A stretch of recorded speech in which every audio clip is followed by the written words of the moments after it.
un bon début de semaine et un excellent mois à tous ceux qui trouvent plaisir et profit à nous regarder.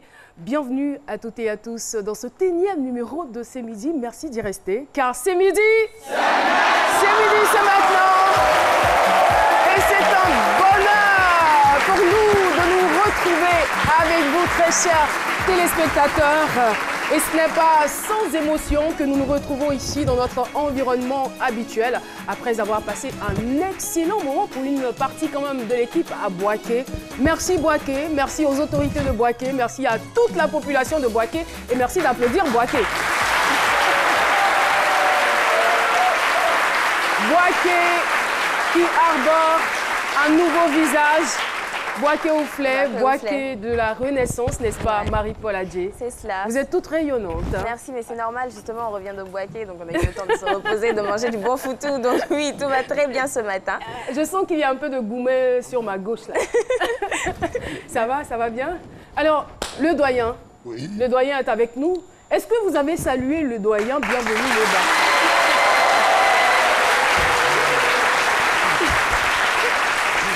Oui, doyen. Bonjour au charmant public et bienvenue de Boaké. Merci beaucoup.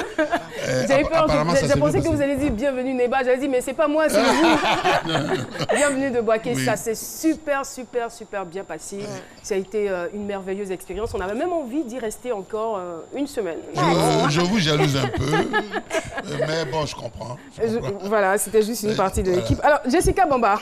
Oui. Vous qui avez passé votre week-end à Abidjan, je suppose que tout s'est bien passé. Pourquoi voulez-vous augmenter mon gourmand? Mais pourquoi? Merci d'applaudir très fort Jessica Bamba. Et voilà, il était aussi à Boaké, notre docteur Moumou.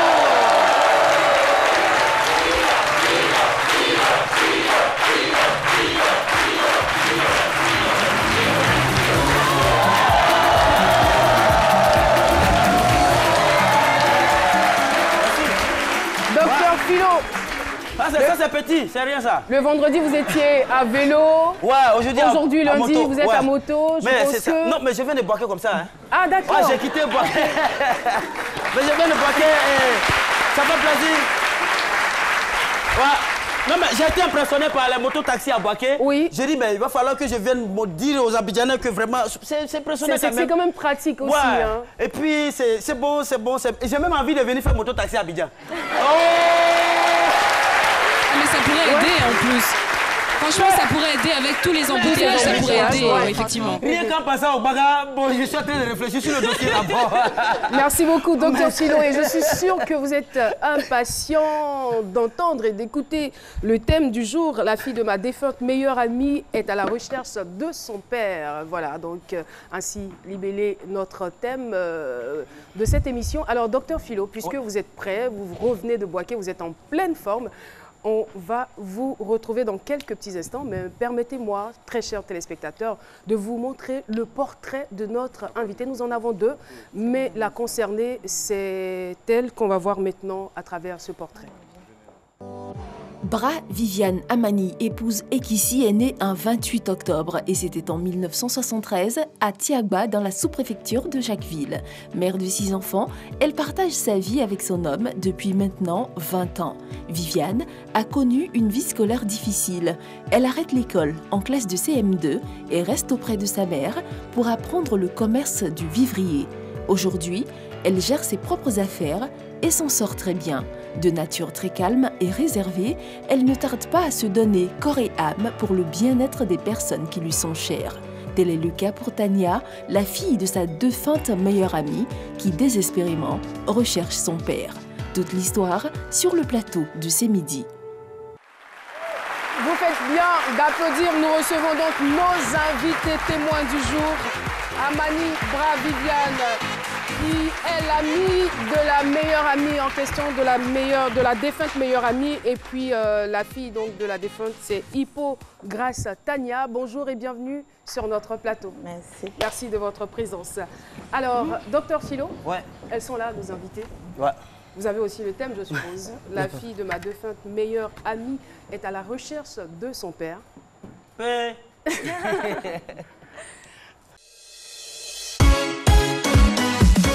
C'est mon avis, avec Dr Philo.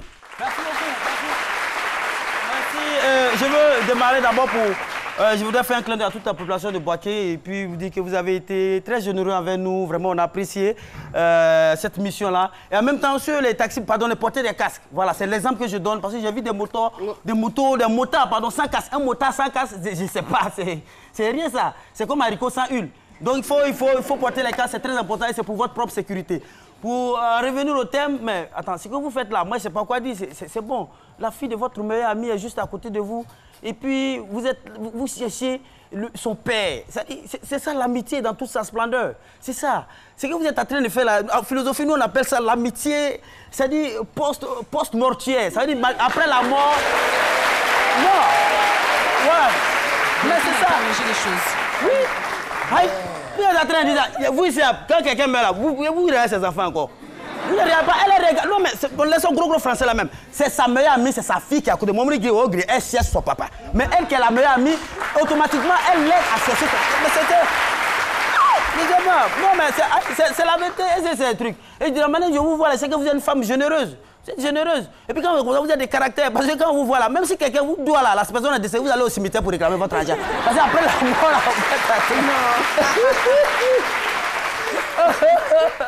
en tout cas, merci pour cet acte-là, vraiment très très généreux. Et la jeune fille, je crois que vous vous appelez Tania. Tania, vous voyez. Tania, mais quand on fait les recherches, c'était un prénom. C'est-à-dire, vous êtes une femme de caractère. Quand je fais les recherches. Oui, Tania, c'est le diminutif de Tatiana. C'est un prénom grec. Oui, c'est un prénom grec. Vous êtes une fille. Et les Tatiana, quand on fait les recherches, les Tania, c'est des filles qui refusent la solitude. C'est une fille de caractère. Où elle est là, elle peut même sacrifier une partie de son corps pour retrouver son papa. C'est une fille de caractère qui est là. Ceci étant, Dr Philo, nous vous remercions. Mais je vous en prie. Avec les compliments de toute l'équipe. Merci beaucoup. J'ai recherché, mais il y a vu. J'ai dit quoi? Est-ce que j'ai dit le contraire? J'ai pas dit le contraire, Philo. Ah, sinon ça, j'ai vu. Je vous crois. D'accord. Je vous crois, je vous fais confiance. Ok, je vous en prie. Ça fait 5 ans ensemble. Recevons les invités alors. Je vous en prie. Merci, Dr Philo. Et nous partons tout de suite pour le micro-studio. Le micro-studio, voilà. Donc, on a le micro-trottoir et on a le micro-studio. Alors, avez-vous perdu de vue une personne que vous souhaiteriez rencontrer? Voilà, je vais me diriger, voilà, sur mon côté gauche. Marie-Paul Adjé, allez-y. La magnifique voilà. Marie-Paul Adjé. Désignée donc pour être la charmante hôtesse de service. Merci. Madame, bonjour. Vous vous levez, s'il vous plaît. Vous présentez. Je m'appelle Madame Bini Irène. J'ai fait l'enfance à Boaké. Mais j'ai commencé d'abord à Yamsoukro, à l'école primaire. D'accord. Et au collège en 6e, au collège Conan, qui est juste après la présidence, j'ai fréquenté là-bas avec une fille, elle s'appelait Aka Isabelle. Son papa était gendarme à la gendarmerie, au camp. Ils habitaient au camp. Je la cherche depuis. Ça, je ne l'ai jamais oublié. Du doyen, dis-le. D'accord. J'aimerais bien la retrouver. Aujourd'hui, c'est mon anniversaire. Si elle pouvait me faire signe. En plus! Ce serait le plus beau cadeau. Joyeux anniversaire! Oh là là, joyeux anniversaire à vous. On vous souhaite tout le meilleur. Oui. Une autre personne, un homme, d'accord. Bonjour, bonjour. Bonjour Caroline. Vous allez bien? Oui, je vais super bien. D'accord, on vous écoute. Bon, je me nomme Lo Abel Descartes. Descartes? Oui, Descartes. Ah d'accord. Voilà, je voudrais vraiment retrouver mon professeur d'SVT de la classe de 6e, M. Hamon. Qu'est-ce qu'il avait de si particulier, ce prof? Ben, faut dire que ce professeur m'a toujours adopté. Il m'a vraiment aimé, vu mes différentes moyennes que j'avais dans cette matière. C'est normal que vous appelez Descartes. Voilà, donc, vous appelez Descartes. C'est normal que vous soyez un élève brillant. D'accord. Et ça fait combien de temps que vous ne l'avez pas vu? Bon, depuis la classe de 6e. Depuis la classe de 6e? Oui, depuis la classe de 6e. C'est qui vous a vraiment marqué. Vous nous rappelez son nom, s'il vous plaît? Monsieur Hamon, professeur d'SVT. Monsieur Hamon. C'est quoi l'école? Et son prénom? Bon, tout son nom que je connais, c'est Monsieur Hamon. Voilà. Merci beaucoup, merci infiniment.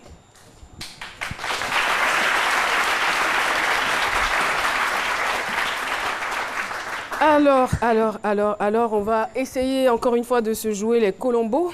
Alors, Madame Amani Bra Viviane, votre ami se nommait Goku Sarah. Oui. C'est bien cela. Et voilà, comme le thème l'indique, c'était votre meilleure amie. Vous partagiez beaucoup de choses ensemble.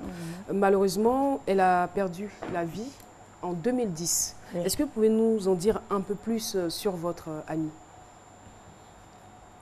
Bon, c'est une personne qui est beaucoup gentille. Elle était beaucoup gentille. Elle aimait aider. Elle pensait plus aux autres qu'à elle-même. Et elle est aussi beaucoup réservée, ce que je sais d'elle. Et vous êtes sa meilleure amie. Je veux dire que logiquement, c'est vous qui pouvez réellement nous aider à trouver les traces du papa de Tania. Que vous a-t-elle dit concrètement sur ce dernier? Bon, c'est là qu'il y a un problème parce que elle ne m'a pas tout à fait expliqué comment ils se sont connus, quel est le nom et qui est véritablement le père de Tania. Mais elle m'a juste dit qu'elle travaillait dans un restaurant et le restaurant appartenait au père de Tania, à la maman, pardon, à la maman du père de Tania. D'accord. Et bon, comme le restaurant, elle gérait bien le restaurant à Abidjan, il y avait du monde à cause d'elle. Elle avait un autre restaurant au Burkina qui n'allait pas trop bien. Elle a fait partie, Sarah, au Burkina. Et c'est là-bas qu'elle a eu sa petite histoire avec le père de Tania. Et ça s'est arrêté là. Ils ne se sont plus revus. Le jeune homme, il est rentré en Europe parce que sa maman ne voulait pas de la relation. Voilà, de leur relation. Donc, il a fait partie en Europe. Mais est-ce qu'apparemment sa mère était déjà informée de la grossesse de Sarah? Bon. Je pense pas. Je pense que oui, parce que c'est quand il y avait la relation, ils étaient déjà ensemble. La maman les voyait ensemble, elle n'a pas apprécié. Moi, je ne sais pas, votre question, c'est si elle était informée de la grossesse. Non, je ne pense pas. Je ne pense pas. Elle n'était pas informée de la grossesse. C'est leur relation qui l'a plutôt énervée et elle les a séparés. D'accord. Alors, Tania, ça va? Ça va bien. Tania, aujourd'hui, on va dire, c'est quand même une grande fille. Hein. Vous avez 19 ans, c'est bien cela? Et qu'est-ce que vous faites dans la vie? Je suis étudiante. Allez-y, parlez, ne soyez pas intimidés, parlez. On va retrouver papa. On a traité un cas similaire sur ce plateau. La fille, elle était toute triste. Vous êtes très courageuse. Elle était triste, elle a pleuré, mais elle a retrouvé son papa et c'était une grande joie. Ça a été une très, très grande joie dans la famille. Voilà. Alors, comment est-ce que vous avez vécu l'absence de papa? Je l'ai vécu très mal parce que toujours, quand on me demande qui est ton papa, je ne sais pas quoi dire. Je ne connais même pas son nom, je ne sais rien de lui. Vraiment, c'est une douleur. Je ne sais pas comment je vais exprimer ça, quoi. Ça me ronge. Parce que je n'arrive pas à comprendre pourquoi tout le monde, tout être humain, là, on a tous un père et une mère. Mais moi, je ne sais rien de mon père, je ne sais pas qui c'est. C'est comme si je n'ai pas de père. Même pas son prénom? Même pas son prénom. Et vous portez le nom de qui? Mon oncle. De votre oncle maternel. D'accord. Est-ce que vous savez que vous pouvez vraiment nous aider à retrouver votre papa? Parce que je sais que lorsque vous aviez 6 ans, vous êtes allé avec votre mère dans votre famille paternelle. Vous avez rencontré la mère de votre papa. Oui, oui. D'accord. On se dit, à 6 ans quand même, on peut avoir des souvenirs. Ils sont peut-être vagues, mais allez-y, racontez-nous. Qu'est-ce qui s'est passé concrètement? Et c'était dans quel quartier? C'était à la Riviera 2. C'était à la Riviera 2. Maman m'envoyait chez ma grand-mère maternelle. Non, paternelle. D'accord. Donc, quand on est arrivé, elle nous a bien reçus, on a mangé. Après, on était là-bas. Et après, ma grand-mère a dû partir en Italie. Elle a voyagé parce que son mari était malade. Donc, elle est rentrée. Maintenant, après... Vous avez passé quelques jours dans cette cour-là, à la Riviera 2? Oui. D'accord. Oui. Et selon vos souvenirs, Riviera 2, on dira pas très loin du rond-point, pas très loin de la pharmacie. Est-ce que vous avez peut-être un indice au Riviera 2 à Nono? Je ne sais pas. Je pense que c'est pas loin de la pharmacie. Pas très loin de la pharmacie. Oui. Et la maison, quel genre de maison c'était? C'était une villa. Une villa. Oui. D'accord. On a quand même, on se dit, on a une idée quand même de l'endroit où se situe la villa de vos parents. Bon, vous étiez encore très jeune, très jeune. D'accord. Et est-ce que vous les avez surpris, vous avez surpris une conversation qui pourrait aussi nous aider sur ce plateau? Oui. Quand ma grand-mère est revenue, elle n'a pas trouvé ma maman. Donc, un temps, ma maman était partie gérer ses affaires puisqu'elle était commerçante. Donc, quand elle est revenue le lendemain, ma grand-mère s'est disputée avec elle, avec ma maman. Elle lui a demandé mais pourquoi elle m'a laissée seule. Pourquoi elle m'a laissée seule et puis elle est partie. Que c'est comme ça, elle a fait et puis elle a laissé son fils. Bon, elle m'a dit que son fils a eu des problèmes parce que maman ne l'avait pas rejoint. Ça l'a fatigué, quoi. Il buvait, il a commencé à délirer, tout ça, à cause d'elle. Donc, ça l'a mis dans tous ses idées, ils ont discuté. Puis, ma maman a pris mes affaires, puis on est parti de là. Moi, ce que je veux dire. Allez-y. Vous ne vous souvenez pas d'un prénom. Vraiment, on n'a jamais dit... Voici la fille de... Voilà, elle n'a jamais dit ça. Non. Peut-être même le prénom de la grand-mère. On n'en souvenez pas non plus. Tout ce qu'on sait, c'est que la grand-mère était Yacouba. Elle est toujours en vie, je suppose. On ne savait pas. On sait pas. Elle est Yacouba et le père italien. Donc c'est un jeune métis. Très beau. Je pense que vous ressemblez beaucoup à votre papa. Franchement, c'est vrai que la photo n'est pas très nette, mais la ressemblance est tellement flagrante. Le même visage, carrément. Elle a le même visage... que son père. Moi, je pense, hein, et on prie Dieu pour qu'il soit vraiment en vie. C'est sûr que quelqu'un vous reconnaîtra ou quelqu'un le reconnaîtra. Voilà. Alors, et si on essayait de parler un tout petit peu de la période après le décès de votre maman, pour quelqu'un qui a grandi, on va dire, sans son papa, qui a eu un grand vide, qui a été malheureuse, pour une personne qui a été malheureuse durant tout son cursus scolaire et qui en 2010 vient à perdre sa mère. Comment vous avez vécu l'absence de votre maman? C'était trop difficile. Parce que déjà, il y avait la douleur du décès de ma maman et puis en plus de ça, il n'y a pas de papa. Ça fait comme si... En fait, j'avais plus de famille. Il ne me restait que mes grands-parents. Je ne sais pas comment je vais dire, quoi. Parce que c'est comme si le monde s'écroulait autour de moi. Vraiment... Je ne sais pas comment exprimer ça. Parce que c'était trop dur. C'était trop difficile. Et comment vous avez eu cette force-là pour avoir de bons résultats? Je crois qu'aujourd'hui, vous êtes étudiante en première année de BTS, Finance, Comptabilité, Gestion. À 19 ans. Oui, ça se salue quand même. Avec tout ce que vous avez connu comme choc émotionnel. Bon. C'est ma grand-mère qui m'a toujours soutenue. Elle m'a dit de me battre dans la vie parce que il n'y a personne, donc... Voilà. Voilà. Courage. Courage, Tania. Courage. Il n'y a personne, donc si le papa qui veut se battre pour moi.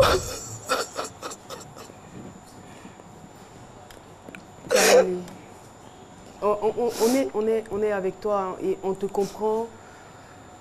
On essaie quand même de se mettre à ta place, Tania. Et je pense que ta grand-mère n'avait pas tort de te conseiller de travailler. Il faut continuer ainsi, il faut continuer sur cette lancée. Et c'est sûr que la vie va vous sourire. Vous avez compris? Il faut vous battre pour avoir une certaine indépendance dans la vie. C'est important. Vous aurez à fonder une famille et c'est sûr que le vide sera aussi comblé. Vous avez compris? J'aimerais m'adresser, on revient à vous tout à l'heure, Dr Philo, j'aimerais m'adresser à la meilleure amie, Viviane. Alors, je veux savoir, est-ce qu'en dehors de vous, elle avait d'autres amis, Sarah, la mère de Tania? Oui. En dehors de vous, elle avait... Oui. Est-ce que vous avez échangé avec ces dernières-là pour savoir si au moins ils étaient informés du nom Oui, bon, j'ai perdu de vue 3 autres amies, mais celle qui est restée là, elle s'appelle Geneviève. On a eu à discuter l'année passée.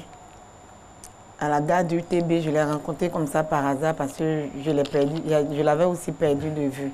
Donc c'est elle qui m'a renseigné un peu, mais elle ne m'a pas dit grande chose.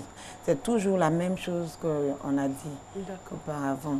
Elle dit qu'elle ne connaissait pas le nom, elle n'avait pas son ethnie, elle n'avait rien. Elle savait juste que c'était une jeune métisse. C'est tout. En tout cas, la photo nous aide beaucoup. Hein. Franchement, la photo nous aide beaucoup parce qu'on n'a pas le nom, on n'a pas le prénom, mais on a déjà des indices. Jeune métisse, Yacouba, italien, déjà, c'est bon, qui habitait à la Riviera 2. Justement, c'est dans le même sens que je voudrais aborder parce que j'imagine combien de fois ce que vous ressentez, parce que chaque jour que Dieu fait, elle pleure devant vous comme ça. Donc j'imagine, ça c'est parce que nous on a la télévision, on la voit. Ça c'est au quotidien, vous vivez sur la main. Est-ce que vous-même, avant de venir à la télévision, jusqu'où avez-vous poussé vos investigations? Est-ce que vous vous êtes dit, bon, voilà, j'ai fait mes propres recherches, bon là, j'en peux plus, je viens à la télévision. C'est où vous vous êtes arrêté? Bon, on a essayé, mais ça n'a pas abouti parce qu'on ne pouvait pas chercher mieux si ce n'était qu'à la RTI, à C-Midi. Nous sommes passés au bureau de C-Midi, ils nous ont dit d'aller voir encore au restaurant, au plateau. Nous sommes retournés, elle et moi, on allait au plateau. On a essayé de demander, vu qu'on n'avait pas le nom du restaurant. Donc, on ne pouvait même pas savoir au juste à qui s'adresser. Et peut-être même que le restaurant n'existe plus. Ça n'existe plus. Ça n'existe plus. On a trouvé un vieux homme qui nous a aussi demandé, mais vous n'avez pas le nom? On a dit non. La dame, j'ai dit juste que la dame, c'est une femme ivoirienne qui s'est mariée à un blanc. Moi-même, je ne savais pas que c'était un Italien. C'est le monsieur, maintenant, nous renseignant, qui a dit, ah, il y a une dame qui est baoulée. J'ai dit non. Parce que Sarah m'avait dit dans le temps qu'il y avait lien, si ce n'est pas Guéré ou Yacouba, quelque chose. Donc, baoulée, ce n'est pas une dame baoulée. Il a dit, bon, il y a une femme ivoirienne aussi qui s'est mariée avec un Italien qui avait un restaurant. Donc, Tania Atike, elle a dit oui, c'est un Italien. Donc, le monsieur nous a dit, bon, allons-y. Il nous a dirigés vers le haut. Nous sommes allés. Le restaurant est fermé. Mais il y avait une dame ivoirienne qui avait marié un Italien. Et c'est le même monsieur qui a dit, la femme, là, son mari, vraiment, il était malade gravement. Mais maintenant là qu'il est mort, Tania a dit oui. Quand elle est partie chez sa grand-mère paternelle, son grand-père était malade. Mais elle ne sait pas s'il est vivant ou il est mort. Certainement qu'il est mort. Donc le monsieur qui nous a dit, le monsieur là, il est mort. Mais il a un fils qui aimait porter, alors qu'il n'avait pas vu la photo. On n'avait même pas la photo quand on partait, parce qu'on venait d'ici. Il a dit, il a un fils qui porte, il aimait porter les képis. Elle a répondu encore oui. Je ne le connais pas, mais sur ses photos, il était tout le temps en képi. Donc, on a dit, tiens, ça doit être la même personne. Donc, on est allé, malheureusement, le restaurant a été vendu par une première personne, ensuite une deuxième, une troisième. C'est la 4e personne qui est là, mais il n'a pas le nom de la personne. On voulait juste... Mais il n'a pas le nom d'origine du restaurant, puisqu'il y avait un autre restaurant au Burkina. Il a donné un nom. Je lui ai dit de relever le nom. Tu avais pour le nom? Acapulco. Acapulco. D'accord. Acapulco. Vous qui étiez au Burkina récemment, est-ce que vous êtes passé dans un restaurant dénommé Acapulco? Non, Acapulco, c'est Abidjan ici, au plateau. Au plateau. Celui du Burkina, là, on n'a pas... On ne sait pas. D'accord. Marie-Paul? Non, moi, je voulais m'adresser à Tania. Votre mère est décédée, excusez-moi de remuer un peu le couteau dans la plaie, votre mère est décédée quand vous aviez quel âge? J'avais 10 ans. 10 ans. Est-ce que vous avez eu le temps d'échanger avec maman, de lui poser quelques questions? Parce que forcément, à un moment, vu la douleur, on commence à ressentir le manque. Est-ce que vous lui avez demandé, maman? Vous n'avez pas eu de réponse? Non, Moi, pendant mon enfance, vraiment, il n'y avait pas cette idée, on ne pensait pas à ça. Parce qu'on était tous des cousines, on était à la maison, donc vous n'avez pas senti ce manque-là? Je n'ai pas senti. Et à quel moment c'est venu, justement? À quel moment après sa mort. Après la mort de maman? Ok. Je voudrais poser une autre question dans le même sens. Votre maman, elle avait des papiers. Je veux dire des carnets, des papiers. Est-ce que vous avez fouillé là-dedans? Vous avez cherché là-dedans? Bon, moi, c'est les parents. Après son décès, c'est les parents qui ont pris ses affaires. Je sais pas. Moi, je pense qu'il faut retrouver ces papiers et regarder. Parce que j'ai vécu une histoire comme ça d'un jeune qui avait perdu les traces de son papa. Mais en fouillant dans les documents, il a fini par trouver un nom. Et puis elle a demandé, on lui a dit laisse tomber. Il a demandé, on lui a dit laisse tomber. Il a insisté, il a fini par retrouver les frères de son papa. C'était pas vous le père par hasard? Parce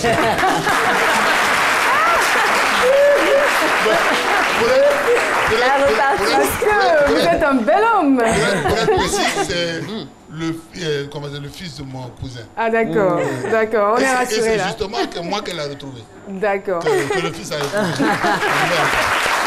Ça marche, merci beaucoup.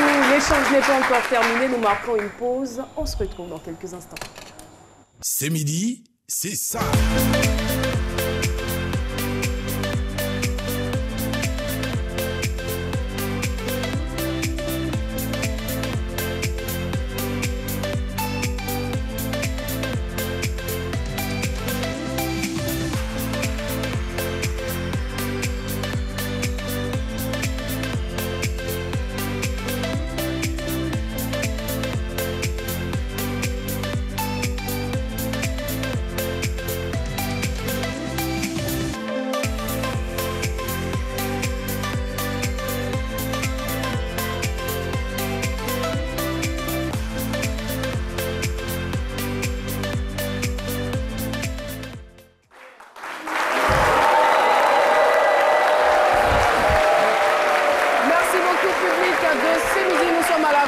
De notre chauffeur de salle, mais on se débrouille quand même très très bien.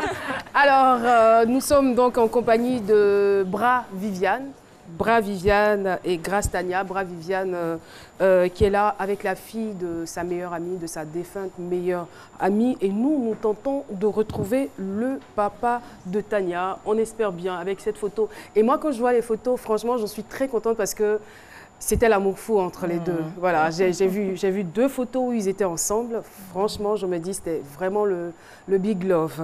Alors, on poursuit. Question. Jessica qui voulait prendre la parole. Allez-y. Oui, alors moi, je voudrais savoir si vous n'avez pas eu d'informations venant de la mère de votre amie. Parce que c'est quand même sa maman. Peut-être qu'elle s'est confiée à elle. À aucun moment. Non, j'étais avec Tania quand j'ai rencontré sa grand-mère. Je lui ai demandé, posé la question si elle n'avait pas même le nom, quelque chose comme ça. Elle m'a dit rien. D'accord. Tania, moi j'ai une question pour vous. Quand vous pensez à votre papa, qu'est-ce que vous ressentez? C'est plus de la tristesse ou c'est un peu de colère? Les deux. Les deux. Parce que je me dis que moi je le cherche. Est-ce qu'il me cherche aussi? Mais est-ce qu'il... Ouais. Vous avez raison de poser la question parce que si vous avez séjourné chez sa mère, c'est qu'il est conscient de votre existence. Mais en même temps, ce que je vous conseillerais, c'est d'éluder ou d'écarter carrément la colère parce que vous ne savez pas dans quelles conditions il est parti. Vous ne savez pas ce qu'il a vécu après et vous ne savez pas non plus comment ça peut être dur aussi pour lui de ne pas vous voir. Donc, c'est midi viendra certainement mettre la lumière sur cette affaire et surtout vous permettre de rencontrer, de retrouver votre papa. Je ne veux pas vous donner beaucoup d'espoir, mais je me dis, et je vous assure que s'il est toujours en vie, vous allez le retrouver, c'est sûr, parce qu'on a déjà vécu des cas pareils. On a déjà traité ce genre de situation. S'il vous plaît. Oui, allez-y.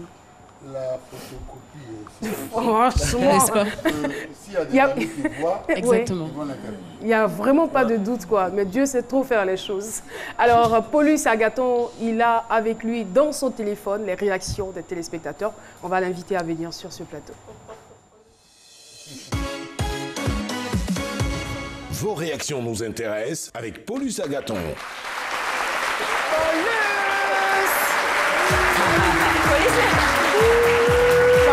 Pardon. Est-ce que vous pouvez nous le refaire? C'était qui là? C'était juste vous. là. Allez-y. Police, c'est un fan club là.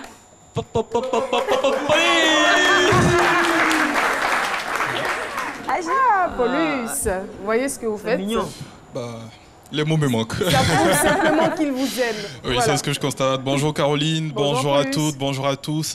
On va aller directement avec les réactions sur la page Facebook C'est Midi. Vous qui n'avez pas encore liké la page, c'est pas tard pour le faire. Et c'est pareil pour le compte Twitter C'est Midi. Alors on a Khaled Touré qui dit notre souhait, c'est bien sûr que vous puissiez retrouver votre père.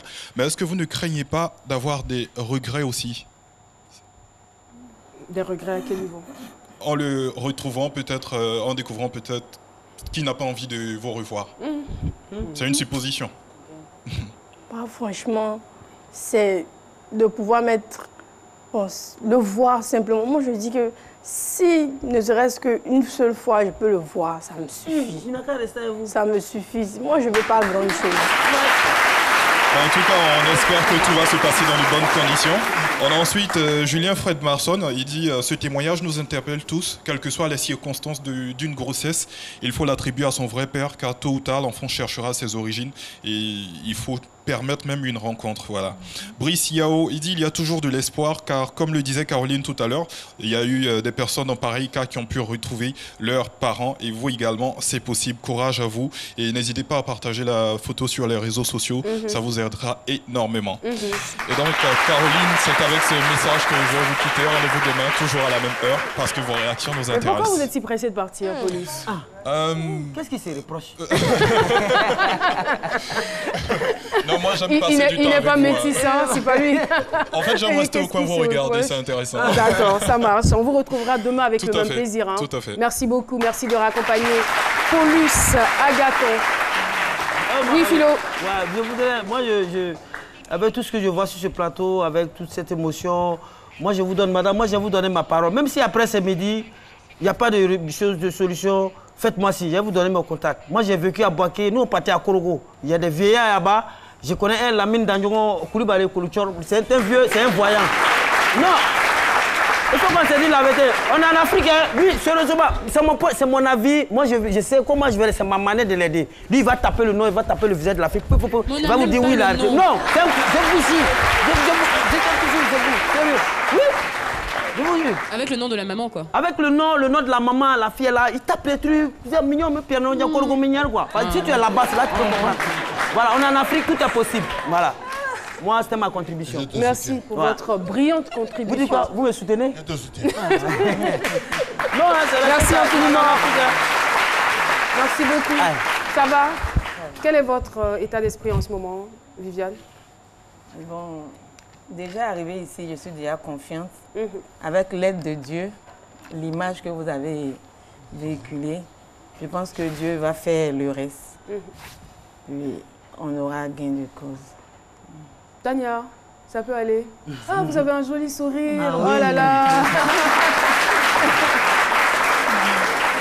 Oh là là. Souriez comme ça de temps en temps. Voilà. Ça va, vous avez espoir après cette émission? D'accord. Est-ce que vous priez? Oui. Vous priez beaucoup. C'est très bien. Alors, moi, j'aimerais qu'on puisse saluer, avant de leur dire au revoir, les quêteuses de Saint-Ambroise du Jubilé André.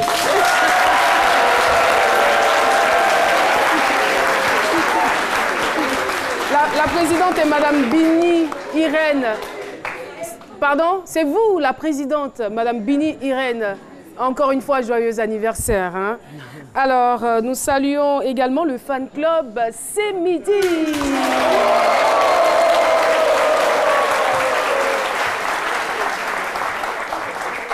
Merci beaucoup. Voilà, c'est donc la fin de cet entretien avec vous, Viviane et Tania. Merci d'être venus partager cette expérience avec nous et puis nous vous accompagnons aussi avec notre soutien et nos prières. Dès que vous avez du nouveau, n'hésitez surtout pas à nous appeler. Et comme l'a dit Paulus, il ne faut pas hésiter de balancer cette photo sur les réseaux sociaux. Vous êtes très actifs sur les réseaux sociaux? D'accord, c'est de votre âge. Voilà. Merci beaucoup. Merci à vous. Merci infiniment. 22 01 00 00, c'est le numéro qu'il faudra appeler pour entrer en contact avec nous. Nous allons vous recevoir, échanger avec vous et vous recevoir sur ce plateau, sur le plateau de C'est Midi. Marie-Paul Adjei pour la mode, pour la beauté, le sourire qui va avec. On vous retrouve tout de suite et maintenant. D'accord. C'est Mode et Beauté avec Marie-Paul Adjei. Alors aujourd'hui, on va recevoir sur ce plateau Éloi Sessou, mais avant, Philo, je vous laisse faire un petit atalakou pour Éloi. Ah non, mais atalakou, mais Éloi c'est quelqu'un qui est humble. Éloi Sessou, c'est quelqu'un qui aime l'homme au fait. Voilà, c'est lui qui souvent nous habille. Mais si il dit m'habille, vous allez dire que c'est qu'il m'habille mal. C'est pas moi, il habille généralement les filles. Et il est bien, c'est quelqu'un, ça dit malgré tout son talent, il demeure dans l'homme, il ne fait pas trop d'atalakou. Même Miss Côte d'Ivoire, il habille ça, mais il en a son petit peu. Depuis plusieurs années. Hein. Oui, depuis plusieurs années. Ouais. Si c'était d'autres, ils vont faire selfie à Miss pour balancer. Il ne fait pas ça, il est dans son coin et il avance. Et il faut dire que ces derniers temps, il a beaucoup voyagé. Hein. Beaucoup, il voyage tout le temps, justement, de l'Italie. En Italie, voilà. Donc, public, sans plus tarder, on accueille Éloi Sessou. Éloi!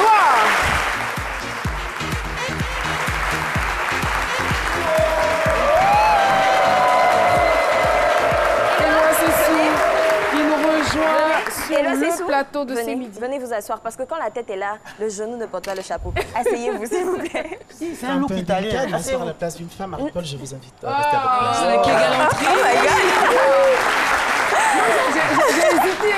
J'ai hésité un petit peu. J'ai dit attends, mais Éloi c'est quelqu'un de, c'est un homme très galant et très galant, mais de s'asseoir. Je ne peux pas m'asseoir à la place d'une femme. Alors Éloi, vous étiez en Italie à un atelier de formation. Parlez-nous un peu de cet atelier. Merci. Bonjour à tous. Bonjour Éloi. Donc il faut dire que cet atelier a été rendu possible grâce à des retrouvailles avec un de mes anciens collaborateurs qui est parti de chez moi il y a un peu plus d'une dizaine d'années et qui était censé avoir sa propre maison de couture et qui par la force des choses et pour des raisons qui lui sont personnelles s'est retrouvé en Italie, à Matera, et qui finalement est devenu le maître d'atelier de ce projet-là qui aide à la réinsertion, des migrants en Italie. Réinsertion vue d'une autre manière, des migrants qui arrivent en Italie. Voilà. D'accord. Alors, en quoi la mode va les aider justement? Alors, il faut dire que dans la ligne directive de ce projet-là, qui est Silent Academy, réalisé par l'association Sycomoro qui est à Matera, en fait, les migrants qui arrivent en Italie sont un peu stigmatisés, si je pourrais dire, de la mauvaise des manières. Donc, le projet Silent Academy vise à donner une autre image, beaucoup plus positive, de ces migrants-là, qui devraient être considérés pas comme des personnes qui sont dangereuses ou qui arrivent pour tendre la main ou pour récupérer une partie de la richesse ou des avoirs des Italiens, mais des personnes qui peuvent apporter quelque chose, qui viennent de l'Afrique, qui ont un métier, qui ont des choses positives à apporter justement à la population italienne en particulier et européenne en général. Ça s'applaudit quand même, franchement. Et au terme justement de cet atelier, quelle est la satisfaction que vous avez tirée juste? Alors le travail que je suis allé faire en Italie, c'est un peu de l'humanitaire. Et quand on fait de l'humanitaire, finalement, je me dis la satisfaction personnelle n'a plus raison d'exister. Donc je veux dire, si les migrants qui sont sur place ont été revalorisés de par ma présence à cet atelier-là, c'est une satisfaction pour moi. Si l'association Sycomoro où travaille M. Ibrahim, qui est un ancien de ma maison de couture, a été satisfaite de ma participation, c'est aussi une satisfaction pour moi. Non, le chocobi de l'eau. C'est un habitué des caméras, hein, voilà. Il a fait matin bonheur, donc il ne faut pas le provoquer là. Alors, le thème c'était sous le même manteau. C'est un thème très évocateur quand même. Exactement, sous le même manteau, parce que finalement, nous avons travaillé dans un atelier, nous avons travaillé avec des personnes de nationalité et de religions différentes pour à la fin présenter un spectacle qui a été concocté par Mariano Baudouin, un très grand réalisateur et metteur en scène qui réside à Naples. Et à la fin de ce projet-là, nous avons montré une image où nous rassemblons finalement tous les individus, quelle que soit leur couleur, quelle que soit leur provenance, sous un même manteau. Je pense que c'est une leçon forte que nous donnons au monde entier, je dirais. Franchement. Et là, la seule chose qu'on peut vous dire, c'est merci pour tout ce que vous faites pour la mode ivoirienne. Oui, justement, parce qu'Eloi Sessou, c'est quelqu'un de bien. Merci infiniment. Merci d'être passé sur le plateau. C'est moi qui vous remercie, c'est moi qui vous remercie. Et avec l'association Sycomoro, nous avons énormément de projets ensemble, justement dans l'humanitaire. Et enfin, dans les années à venir ou les mois à venir, nous pensons que le projet ira énormément loin. Et finalement, c'est vrai qu'il y a des migrants qui sont arrivés, qui arrivent à s'intégrer. Nous n'excusons pas du tout le processus qu'ils ont emprunté pour arriver à ce niveau-là, mais ils sont déjà là et nous nous battons, nous, en tant que créateurs ivoiriens, artistes africains, pour monter une autre image du jeune noir qui vit en Afrique, qui a envie de voyager, qui veut voyager librement, qui peut apporter quelque chose à l'Occident et au monde entier. Ça s'applaudit. Merci infiniment, Eloi Sessou. Bravo. Et n'hésitez surtout pas à nous contacter chaque fois qu'il s'agira de parler humanitaire. Bien sûr, bien sûr. Merci infiniment. On applaudit encore une fois Eloi Sessou, s'il vous plaît. Eloi est bien, elle est bien. Pati. C'est Midi Club avec Jessica Bomba. Au début de cette émission, Caroline a voulu augmenter mon gourmand. C'est vrai que j'étais pas à Boaké, mais bon, l'avantage de travailler avec une team, c'est qu'on a des espions un peu partout. C'est Midi à Boaké. Ce qui s'est passé en dehors du plateau officiel, c'est maintenant, on regarde. Le club C'est Midi, c'est parti.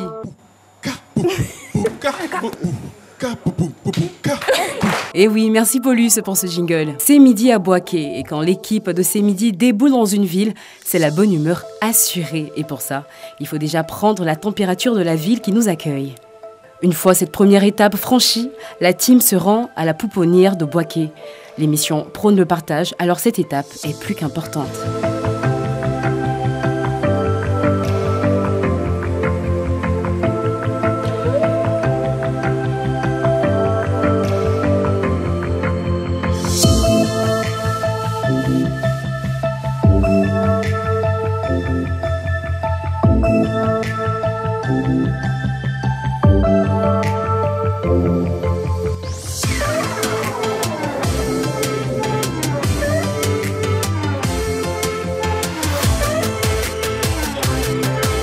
La nuit tombée, place à la détente, Boaké by night avec la Caro Gang, ça donne ça.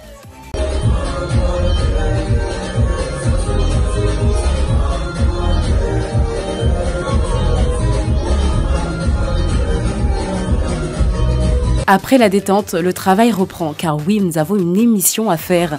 Et donner le meilleur de nous, c'est notre mission, ici à Boaké.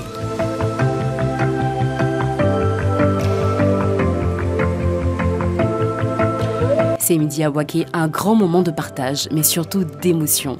C'est Midi à Boaké, au effet. Alors, moi j'ai vu Monsieur Joseph Andjou en pleine prestation de danse. Et il a passé tout son temps à danser, enfin pas que, enfin j'espère. J'ai vu que vous étiez magnifique lors de cette émission, franchement. Vous étiez vraiment bien habillée. Marie-Paul, vous avez appris quelques mots de baoulé ou pas? Vous avez appris quelques mots baoulé ou pas? Bla, kobia. Alors je sais pas le dernier, moi je sais pas si c'est baoulé, bon enfin bref. En tout cas, c'est Midi à Boaké. Je pense que l'équipe a passé un magnifique moment. Merci à la population qui nous a accueillis. Et la prochaine fois, n'hésitez pas à nous inviter partout, même à Paris, on peut venir. Merci. Est-ce que vous pouvez nous rappeler le nom de la dame qui nous a habillés? Oui, Maman Rosalie, elle s'appelle. Maman Rosalie. Merci Maman beaucoup. Rosalie. Vos tenues ont été très appréciées. À chaque sortie, avant l'émission, franchement, le public nous applaudissait. Franchement, c'était inoubliable ce moment. Il est sympathique public de Boaké. On avait envie de rester à Boaké. Franchement, et nous profitons aussi pour saluer Monsieur le ministre Amadou Koné, ministre des Transports. Franchement, très sympathique, qui nous a très bien reçus. Nous saluons également le ministre du Tourisme qui aussi était avec lui, Monsieur Siandou Fofana. Merci beaucoup pour l'accueil. Franchement, on a été accueillis comme des princes. Franchement. Et des princesses. Moi, c'est surtout l'accueil de la population, quand elle nous voyait, cette population. C'est-à-dire, souvent on est en studio, on fait les émissions, mais souvent c'est mirifique et mirobolant, des fois qu'on est suivi très loin. Je veux dire, mais attends, moi je vais faire des actions au marché, des dames, des vieilles femmes. Petit, vous êtes ici, vous faites quoi? Ils étaient tellement surpris de nous voir, nous on est venus vers vous. Ah, que Dieu fasse en sorte que vous venez chaque fois vers nous. Et puis c'est cette chaleur-là, en fait. Voilà, cette chaleur, c'était, je ne sais pas, Boaké, c'est... Boaké, oui, Renaissance, et le ministre est en train de faire un travail remarquable. Hein. Oui. Donc voilà, Boaké, tel que je vais dire, l'écrivain qu'on a reçu sur le plateau le vendredi, quand il parlait comment Boaké était avant, c'est le jour et la nuit. Et le ministre est en train de faire un travail remarquable. Chico Lacoste, à travers ce festival-là. Boaké, Ouflé, la Renaissance, Boaké, Renouveau, on attend de voir ça. Et je pense bien que c'est de bonnes guerres d'ailleurs, pour surtout nous qui nous déplaçons vers cette population. Et c'est midi, appelez-nous. On Est-ce que le doyen va souvent à Boaké? La dernière fois que vous étiez à Boaké, c'était quand? Non, lui passe. Moi, la dernière fois que j'étais à Boaké, je crois que c'est au mois de juin dernier. Juin 2018. D'accord. Ouais. Docteur Philo, vous pensez qu'on va se retrouver dans quelle ville, par exemple? Bon, ça peut être bien. C'est Korogo, n'est-ce pas? Korogo, voilà, Korogo. Korogo, ouais, mais là... Korogo, on arrive. J'espère que ce sera en début de semaine, lundi ou mardi. Pardon? J'espère que vous serez à Korogo en début de semaine. Lundi ou mardi. Du lundi au mardi. Pour que vous soyez là. Pour que j'y sois. Non, mais vous irez absolument. Ah bon, vous irez. bon, merci. Vous irez. C'est clair. Public de ces midi, ça va? Vous n'êtes pas dépaysé quand on parle de Boaké? Non mais, franchement, je pense qu'il y a quand même du travail à faire à Boaké. N'hésitez surtout pas à voyager à travers la Côte d'Ivoire, à découvrir d'autres villes. Ça change. On ne va pas aller toujours en Europe ou chercher à aller en Europe. Allez, connaissez la Côte d'Ivoire. Allez à la rencontre de vos frères et sœurs. Allez à la rencontre de d'autres sites touristiques. Ça fait du bien. Voilà, merci. L'émission est terminée et on a été très heureux de vous présenter ce premier numéro du mois d'avril. On va vous dire au revoir et vous demander de rester sur RTI 1. C'est la seule chaîne au monde qui rassemble et qui vous ressemble. Au revoir.